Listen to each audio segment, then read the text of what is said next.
இன்றைய பாலஸ்தீன் நாட்டில் தங்க வச்சார். அடுத்து ஐசக்குன்னு சொல்லக்கூடிய அந்த இஸ்ஹாக் நபி அங்கேயே வளரவும் செய்கிறாரு. அவருக்கு யாக்கூப்னு சொல்லக்கூடிய ஜேக்கப் அப்படின்னு ஒரு பையன் பிறக்கிறான். இந்த ஜேக்கப்னு சொல்லக்கூடிய யாக்கூப் நபியோட இன்னொரு பெயர் தான் இஸ்ரேல்னு சொல்லுவாங்க. கடவுள் ஆபிரகாம் கிட்ட அவருடைய பேரன் ஜேக்கப்புக்கு 12 பசங்க பிறப்பாங்க அப்படின்னு சொல்லி வாக்கு கொடுத்துருப்பாரு. அதே போல் ஜேக்கப்னு சொல்லக்கூடிய அந்த இஸ்ரேலுங்கிற நபருக்கு 12 பசங்க பிறப்பாங்க. அந்த 12 பசங்களை தான் 12 ட்ரைப்ஸ் ஆஃப் இஸ்ரேல்னு சொல்லுவாங்க. இந்த 12 ட்ரைப்ஸில் 10 ட்ரைப் மக்கள் என்னன்னாங்கன்னே தெரில. பல போர்கள்னால அவங்க பல ஊருக்கு சிதறடிக்கப்பட்டாங்க. அதனால அவங்கள பற்றின வரலாறும் நமக்கு எதுவும் கிடைக்கல. அப்போது இன்றைக்கி உள்ள யூதர்கள் யார் வழியில் வந்தவங்க அப்படின்னு கேட்டால், மீதி உள்ள 2 ட்ரைப்ஸ் ஜூடா, பெஞ்சமின் அப்படிங்கிற 2 ட்ரைப்ல இருந்து வந்தவங்க தான் இன்றைக்கி இருக்கக்கூடிய யூதர்கள்.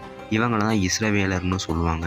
எதுக்காக அப்படின்னா, ஜேக்கப்புடைய இன்னொரு பேர் இஸ்ரேல் அப்படிங்கிறதுனால அவர் வழி வந்த எல்லாரையும் இஸ்ரவேலர்கள்